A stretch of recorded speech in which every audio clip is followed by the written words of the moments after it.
jërë ngeen jëf mbokku téléspectateurs yi tey jii seen émission samedi mag fas yéene leen wan ay mbir yu doy waar ndaxte seetlu nañ tey jii ku yàgg Ndakaar di romb ci corniche bi géej gi sax kenn gisatu te fi ñu tabax ñu ngi ko tuddee domaine public maritime kenn amul sañ-sañ tabax fa waaye ñu am alal lool nangu nañu sunu plage yi tabax fa ay kër yu bakkane di ko jaay alal ju bare tey nag dinañ dox ci corniche bi dugg ci ruq-ruqaat wan leen ay mbir yu doy waar tàmbalee ko fi ñu taxaw nii soo leen xoolee bu baax a baax lii ay appartement la yoo xam ne ñu ngi koy jaayee xaalis bu takk lool yamuñ ci loolu boo xoolee géej gi ay bloc de ciment sax la ñu teg ngir mën a téye géej gi créer ay roches yoo xam ne pour ndoxu géej gi du mën a yegg ba yàq plage bi nga xam ne kon fii boo ko lu ñu too bu baax a baax nekkul bërëbu dëkkuwaay te émission samedi mag ak fas yéene dem ci gox yi nga xam ne mi ngi ci corniche bi yenn ponk yoo xam ne dafa làqatu ñu fay tabax ay kër yu bakkane te amuñu këyit wala bu ñu amee këyit gi jaaduwul mu nekk mbir moo xam ne nguur gi war na ci jël tamit ay matuwaay kon ngeen ànd ak seen émission samedi mag ci mbir yu doy waar yi nga xam ne am na fii ci corniche u Ndakaaru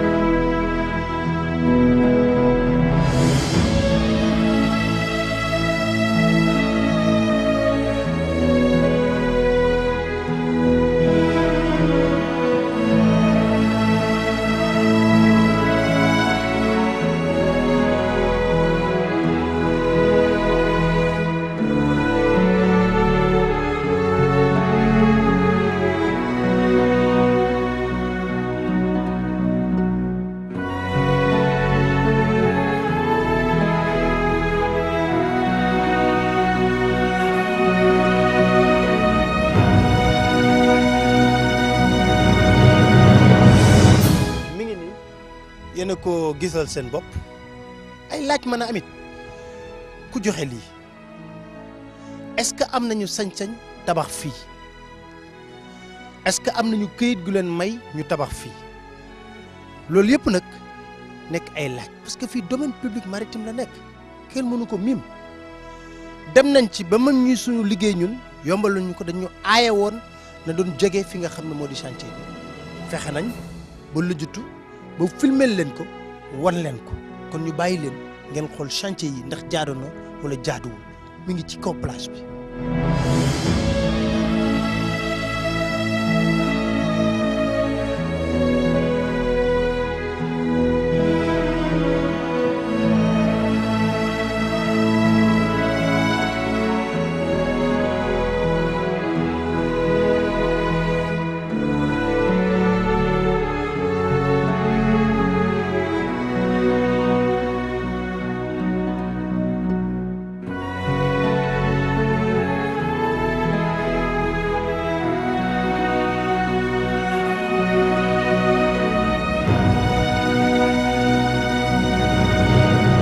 gis ngeen lii ku ko xool bu baax a baax xam ne lu mel ni hôtel lañ ci bëgg a tabax mu nekk ci Mamelles yi ndax ngi jàkkaarloog daanaka monument de la renaissance moom mu jàkkaarloog géej gi du mooyu monument de la renaissance ku xool lii xam ne lii ki ka tabax boo amatee këyit tamit këyit gi doy na waar fi mu ko tabax est-ce que jaadu na seetaan leen lii ngeen xam ne mi ngi nekk ci li nga xam ne moo di ci suuf Mamelles bi ci plage bi ñu entouré ko ceinturé ko ba nga xam ne sécurité bi ci am doy na waar kan moom lii kan moo koy tabax est-ce que am na këyit yi nga xam ne moom moo war ñu bàyyi leen ngeen xoolal ko seen bopp.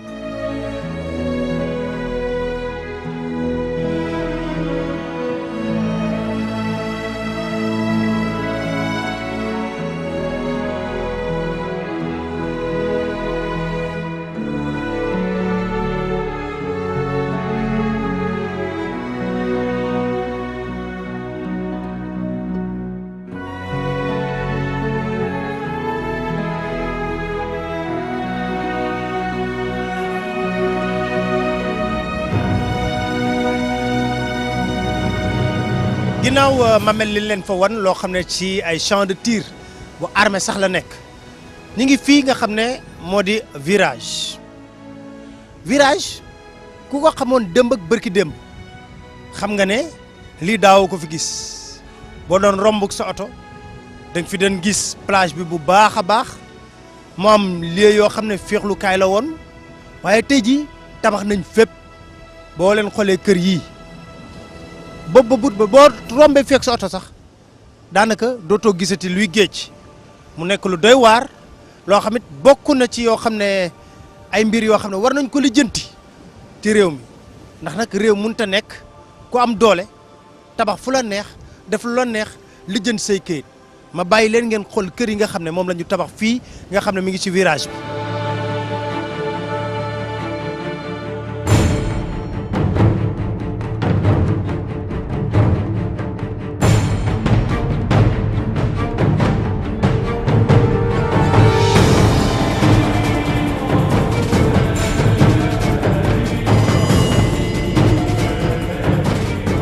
gis ngeen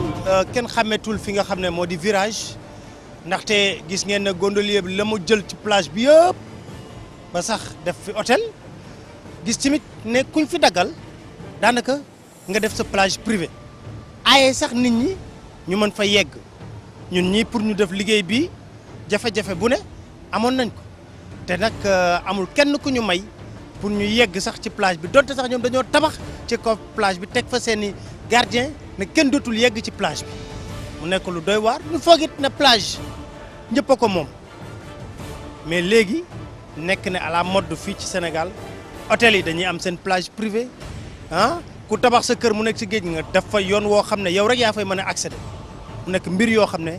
foog nañ ne nguur gi war na ci jël ay matuwaay.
gis ngeen liggéey bi nga xam ne defal nañ leen ko fii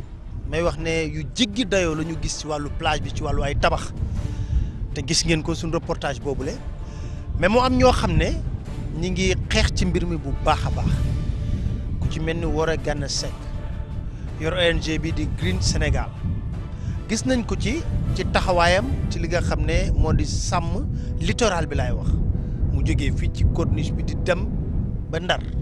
ñu fas yéene waxtaan ak moom Woré ginnaaw bu ñu la nuyu laaj bu njëkk bi moo di est-ce que am ngeen un aperçu une idée exacte si tabax yi nga xam ne ci domaine public maritime lañ ko def te jaaduwul. waaw xam nga tefes gi dafa yaatu fii boo jëlee Ndar ba Casamance 720 kilomètres de côte gis nañu am na yu baax am na yu bon mais fii ci Dakar def naa ne problème bi dafa gën a yaatu ndaxte gis nañu ay terrain yoo xamante ne ñoo am ay 1000 ay 2000 mètres carrés di dem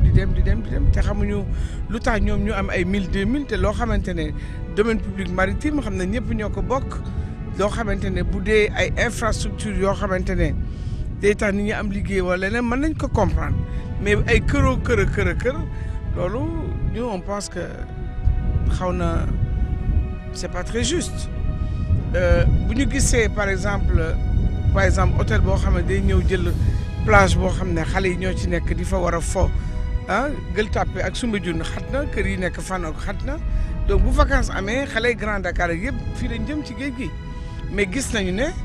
am na plage yoo xamante ne dañ ko def ay plage privée xale yi mënatuñu fa dem kenn mënatu fa dem te loolu normalul parce que loo xam ne ñëpp ñoo ko bokk dañu war a xool hôtel bi fan la war a yem nit ñi fan lañ ko dañ ko war a xoolaat aménagement du littoral aménagement littoral bi defe naa ne depuis l'indépendance ak léegi liggéey ñu ci liggéey bi ci war loolu moo tax peut-être mu am ay dérives mu am ñoo xam ne dañu jalgati parce que ba léegi ku la neex tabax ku la neex ñu jox la terrain ku la neex ñu jox la parcelle te xamuñu sax fan lañ koy joxe te xamuñu sax ñan ñoo ko moom. am na benn commission bu ñu créé woon après l'affaire de la Turquie président de la République sax moo ñu accueillir à la présidence boole ñu ak ministre des finances ñu dem di def ay études pour xam au niveau du littoral kan ak kan moom lii am na kayit gu génn am na terrain yi ñoo xam ne ñan ñoo ko moom te loolu ay nit ñu am doole la si dëkk bi loolu tam dañu bëgg a xam lu tax ñoom ñu war a am ñeneen dañu am loo xamante ne ñëpp a ko bokk te loolu war nañ ko def ay aménagement yoo xamante ne ñëpp ñoo si gis seen bopp mun a nekk ay restaurant mun a nekk ay parcours mun a nekk ay plage pour les enfants mun a nekk lu ne. est-ce que tey jii mënuñu wax de plus en plus nos plages sont privatisées parce que li ma seetlu tamit bu nekkee kër da ngay gis kenn koo xam ne day baare ba nga xam ne du am accès hôtel day am plage am boo xam ne du bëgg sax ñenn ñu ñëw jaxasoo foofu mu nekk une privatisation pratiquement de la corniche. waaw mais loolu am na parce que bon comme je t'ai dit plage yu xale yi xamante ne benn hôtel moo ko jël loolu normal yeneen i plage aussi la même chose wala ku am sa kër tabax déedéet ñun moo tax ñun suñu ñaxtu bi yëpp du terrain yi ñuy joxe ak yooyu suñu ñaxtu moo di dañu war a am loi boo xamante ne dañ ko war a voté te loi bi depuis ñetti at ñu ngi ciy wax premier ministre bu ñëw ne na dina ko voté loi bi ba léegi fa mu toogoon fa la toogaat léegi ñu ngi koy circuler encore si service technique yi pour que ku nekk jox sa xalaat mais lanu defoon ba tënk ko ba mu teg ko ba ñu ne dañ koy waaj a voté ñu génnewaat ko di ko circuler waat si ministère yi ñun duñu comprendre mais ñun li ñu xalaat moo di loi boobu dafa nekk loi boo xamante ne mooy aar littoral bi munoo jóg rek tabax lu la neex bind def lu la neex et cetera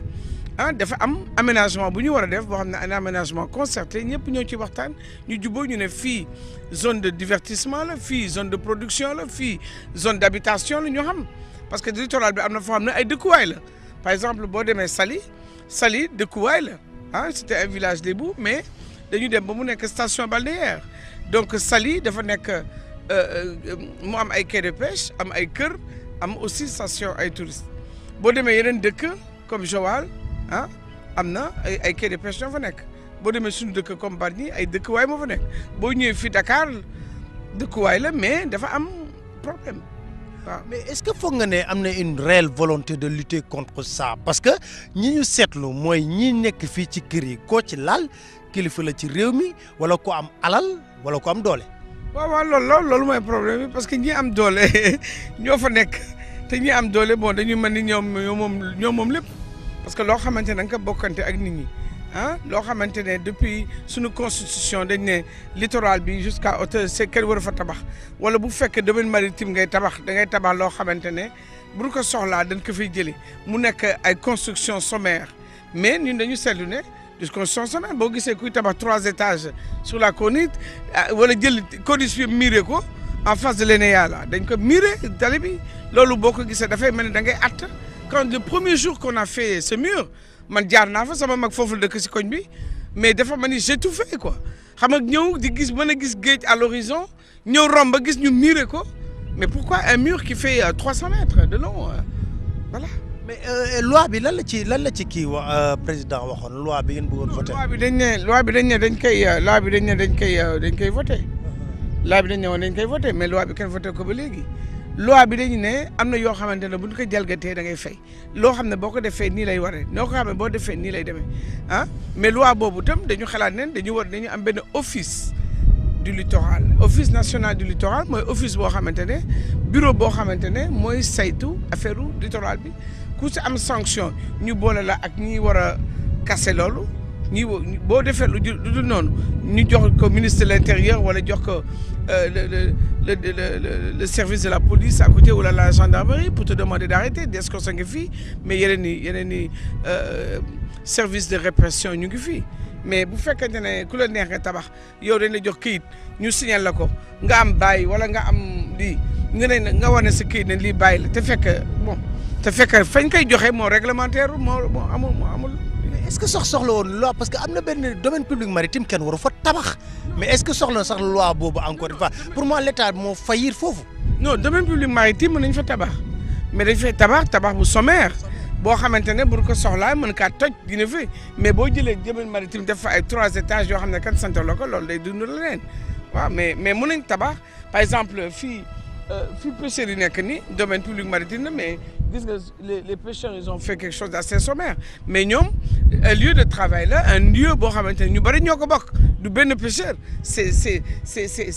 200 300 pêcheurs combien de pirogues qui sont là et gos yi jaay mareyeurs yi jigéen ñi jaay donc c'est beaucoup de monde mais boo gisee benn kër fii c'est 2-3 personnes qui habitent une grosse maison de 3 étages et que louent pour te faire de l'argent. est-ce que bu ñu voté loi bi mën na dem ba yegg ci kër yi nga xam ne jaadawul ñu tabax ko fi ñu def sommation ñu jëlee leen fi. je pense pas defe naa ne loi bi dañuy wax ne rétroactivité bi du am mais ñun dañu xalaat ne rétroactivité maanaam bu fekkente ne loi bi dañ ko voté ba noppi la ñu defoon lu yàgg la da leen di baal mais man pour man rétroactivité même bu amee am na ay construction yoo xam ne dañu ko war a dindi parce que su fekkente ne sa construction day yàq wala lekk géej gi lekk tefes bi par exemple am na tabax yoo xam ne ni mu bindee bu gànnax bi ñëwee dafay lekk suuf si te loolu yeneen i problème la donc bâtiment yu mel noonu foog ñu dindi ko boo demee Saly am na ay hôtel yoo xamante ne nan ko tabaxee dafa lekk tefes gi ba pêcheurs yi amuñu fu ñu accosté Sénégal xam nga loolu itam beneen affaire la tu vois. mais léegi seen plateforme boobu fan ngeen ci toll. pour man dama xalaat ne rétroactivité de la loi boobu liñ ko di moo tax nit ñi xaw a yéex pour voter ko parce que dafa mel ne nii dañu ragal loi bi génne ñu toj ay affaire te ñoom dañu ne loi bi du rétroactive mais loi bi dafa war nekk rétroactive parce que am na ñoo xam ne li ñu def jaaduwul non suñu plateforme comme tu dis plateforme yi bu jëkkoon dañu doon kaas affaire mur de la Turquie ñu président recevoir ñu président bi ñëw ak ñun fii sur la corniche mu nekk groupe boo xamante ne am na ñu bari léegi suñu président architecte la monsieur Ba vice-président d'honneur Atepa Goudiaby mais ñun ñu ngi ciy liggéey am na ay les escalades là ñun ay Green Sénégal SOS littoral et cetera ku nekk daal da nga ñëw ak sa façon mooy man nag li ma ci dugal moo di ñun dañu yàgg liggéey ci affaire littoral bi mais li tax ñu dugg ci littoral bi affaire changement climatique moo tax nan la géej gi di yëkkatu di dugg ci suuf si di yàq tool yi man loolu moom ci jëkk dugal parce que bi may liggéey littoral bi affaire changement climatique affaire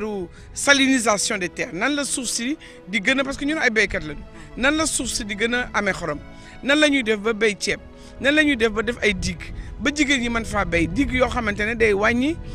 doole xorom si suuf si loolu liggéey nañ ko ay Ndoof ay Fatick Fawoy Djilass dëkk yooyu léegi nag après affaire littoral bi am ñun ñëpp ñu bokk ci ku nekk dugg ci ak sa façon man ne sama façon bi mooy nañu góorgóorlu ba la loi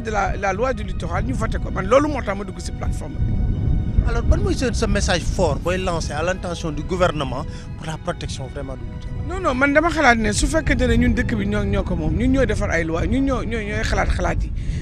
ñu ne non loi bi depuis juróomi at ñu ngi ciy wax te loi bi kan war ñeme ñu kaa voté nañuy dimbali loi bi ñu voté ko parce que député yi dem nañu ci wax dëkk yëpp wax toutes les communes du littoral ou les régions du littoral de Saint-Louis en Casamance on en a parlé dem nañu ONG yi dugg ci ñeneen ñi élu locaux dugg ci mais ba léegi voté ñu ko ah mais bon littoral bi wax nga affaire problème yi mais am na problème au niveau de Diouloulou dans le Kataba à Guédiawaye et c'est toujours le même problème c'est l'affaire des dunes et l'affaire du zircon parce que ñun duñu def ay loi yoo xam ne wala def ay patrimoine comme la forêt de Filao entre Dakar et Saint-Louis léegi zircon bi ñëw ñuy xàll rek di dagg rek di génn suuf si di dagg Filao yi di yàq ah te dunes yooyu bu fekkee dafa nekk dunes yi day protégé ah ñeneen ñi cuvette maraîchère yi ah dunes yi dañ ko war a fixé léegi bu ñu ko daggee nan lay def day wàññi koom-koom mu ñu fa nekk te li am Dakar Guédiawaye moo am Kataba ah dans le Diouloulou moo fa nekk voilà. jërëjëf Woré Gane maa ngi lay sant di la gërëm di wax ne gis nga waxtaan bu ñu seqoon ak moom mu nekk ay mbir yoo xam ne nag faaw ñu jël ci ay matuwaay ndaxte ñi ngi dégg na voie VDN bi dañ koy prolonger mu génn gis nga foofu may wax noonu ñu teel a artu président de la république balaa leneen di fa xew parce que ñi ngi koy commencé lotisser am na ay promoteurs immobiliers yoo xam ne ñi ngi koy commencé di jaay loolu nekk na mbir moo xam ne faaw président de la république ay services am parce que mën nga joxe directive rek mais faw nga topp ko ndax jëfee nañ ko wala déet xool promoteur yu véreux yi nga xam ne ni nga bëgg a caxatee suuf si parce que yëg nañ ne foofu voie de dégagement nord bi foofu daf fay jaar li ko dalee jàmmalaay ba foofu yëpp ni ngi commencé di morcelé di jaay li nga xam ne moo di suuf si war nañ ci jël ay matuwaay balaa leneen di fa xew te du doon lu baax ci réew mi ba tey jii yéen a ngi seen biir émission Samedi Mag ñu bàyyi leen ngeen xoolaat yenn construction yi nga xam ne yu doy waar yoo xam ne seetlu nañ ko fii ci corniche bi.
waaw gis ngeen li leen wan yëpp ci wàllu corniche bi mu nekk xeex boo xam ne ñu bëree bëri su mënuñ ko ngir ne fi mu nekk nii dafa doy nag du am alal ju bari am loxo bu gudd mën a koo dugal fu ne nga lijjanti kayit yoo xam ne buñ ko xoolee xam ne kayit yi dëppoowul ak li nga xam ne moo ci sart réew mi domaine public maritime dafa fekk mu nekk moomeelu ñëpp kenn amul sañ-sañ tabax ko waaye soo xoolee ñi ci tabax ay kër yëpp tabax fa ay clinique dem bi nga xam ne fi ñu leen woon ci Mamel hôtel lañ fay tabax te champ de tir bu armée bi la da nga fay fekk sax ay nit ñoo xam ne way takk der lañ ñu koy aar kon mu doon mbir moo xam ne war nañ ci jël ay matuwaay réew mi nag li fi nekk yëpp kenn mënu koo wax dañ ciy jukki ay benn rek di leen ko wan ndax nag am na loo xam ne jéggi na dayoo te nag wax bi moom du jeex waaye koo ciy wax rek day wax ne Pape Alé lii mënoo koo jeexal ndax loo wax rek am na loo baax waay xanaa bu nu wanee lii ñëpp gis seen bopp mu am ñu ci jóg di xar seen tànk tubéy ngir mu jeex ci réew mi day jaadu tamit nag kilifa yi may ñu ñoom day jaadu tamit kilifa yi jox ñu li nga xam ne moo di fulla ak fayda ci li ñuy yëngatu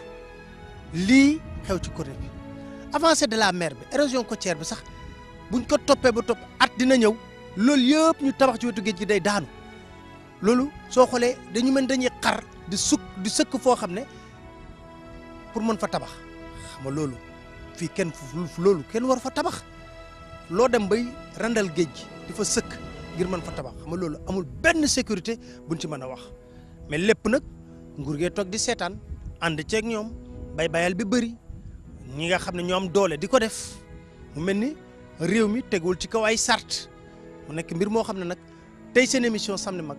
amoon na wàll woo xam ne xuusandi nañ ko ci ngir wan leen ci di gërëm ñin ci àndaloon ci liggéey bi ndax tey liggéeyoon nañ lu mel ni Tobago mbir mi ànd ceeg Amadou Kouyaté dugg ci ruq-ruqaat yi moo am ci sawarte lool ci liggéey bi di ko gërëm di ko sant ànd ak Tafa Sow tamit ci wàllu son bi moom ti mun ciy jàppale ngir liggéey bi mën a jàppandi loolu yëpp nag buñ koy def du attaqué ni taxul du ñu bëgg ñu xam ne réew mi ñun ñëpp a ko bokk bu baaxee ñëpp la baaxal waaye nit ñi mënuñoo am doole mu mel ni benn clan ñoo ŋànk réew mi système bi ni mu bindoo tamit jox leen doole bu baax a baax ñu jël lépp luy suuf ba fenn foo xam ne kenn waru fa tabax sax xeeb nañ sax suuf si ñu teg loxo léegi fi nga xam ne kenn waru fa tabax sax fa lañ bëgg a tax teg loxo teg nañ fa sax loxo ba pare nguur gi nag moo war a am fulla am fayda ngir mën a arrêté lu ñu mel ba tey jii yéen a ngi seen biir émission Samedi Mag.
tey seen émission